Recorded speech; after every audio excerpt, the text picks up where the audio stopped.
విశాఖ ఉక్కు ఉత్పత్తిలోని కాంట్రాక్ట్ కార్మికుల పాత్ర ఎంతో ఉంది అని ఏపీసీసీ చీఫ్ వైఎస్ షర్మిల అన్నారు. ఈ మేరకు కుర్మన్నపాలెం ఆర్చ్ వద్ద కార్మికులు చేసిన దీక్షా శిబిరానికి ఆమె విచ్చేసి సంఘీభావం తెలియజేశారు.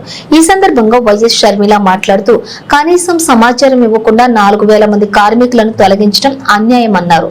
ఉక్కు ఉత్పత్తిలో వారు శక్తికి మించిన పని చేస్తున్నారని, వారి ఉద్యోగాలకు భద్రత కల్పించాల్సింది పోయి వారిని భయభ్రాంతులకు గురి చేస్తున్నారని అన్నారు.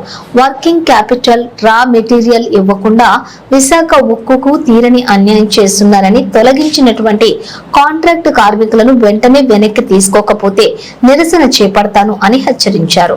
ఇంతమంది భవిష్యత్తు రోడ్డున పడుతుంటే రాష్ట్రంలో కూటమి ప్రభుత్వం ఏం చేస్తోంది అని విమర్శించారు.